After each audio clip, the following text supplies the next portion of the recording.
Kann schon ziehen. Scheiße. Ja, und während des Sauerstoffzettel fahren.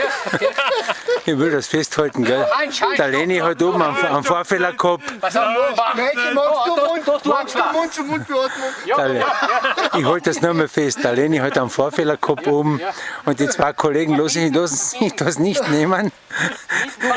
Wir brauchen jetzt, ich glaube, der Franjo assistiert ihm. Weil der kommt schwarz von die Augen. Der ist fix und fertig. Nicht, dass er verblutet. Ich meine, ich muss da, diese schwere Verletzung muss ich da festhalten. Das ist die schwere Verletzung. Dr. Maiki, hast du alles im Griff? Die Handschuhe schon an. Ja, passt, passt.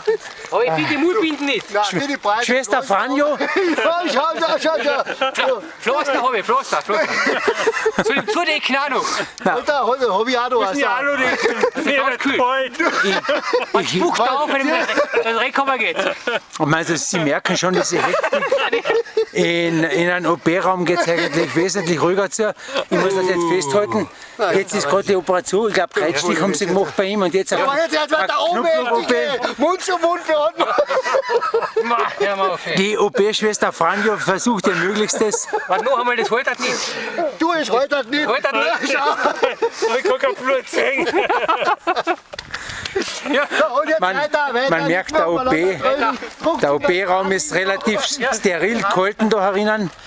Wir sind noch ca. 1500 Meter. Und jetzt natürlich ein Slogan, der für die Genussbiker bindend ist. Bitte nicht der Reiche ist glücklich, sondern der Glückliche ist reich. Und wir sind in der glücklichen Lage, diesen Single Trail mit unseren Bikes zu fahren, wo es uns natürlich diesen nötigen Kick gibt, um das durchzustehen. Ja. Ich sehe gerade, der Patient ist gerade in der Aufwachphase. Ja, mir geht's gut. Ja, perfekt. Herr Doktor, Ja, wie ist das Resümee? Den Halsblasen auf.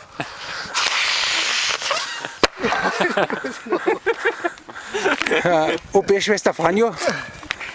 Ja, wir haben ihn in die stabile Seitenlage gebracht. Ja. Dadurch hat er Luft gekriegt, weil er war komplett von den Bier verschleimt, die was er oben auf dem Gipfel ausgetrunken hat. Verstehe, voll. Und dann haben wir erste Hilfe geleistet, indem dass wir eben der Maiki hat da 30 Mal gepumpert und ich habe 2 Mal geblasen und jetzt ist er wieder voll da. Also, meine Damen und Herren, Sie verstehen natürlich selbstverständlich, man sieht, wie situationselastisch die Genussbäcker eigentlich sein. Und mit diesen Impressionen gebe ich wieder zurück ins Funkhaus.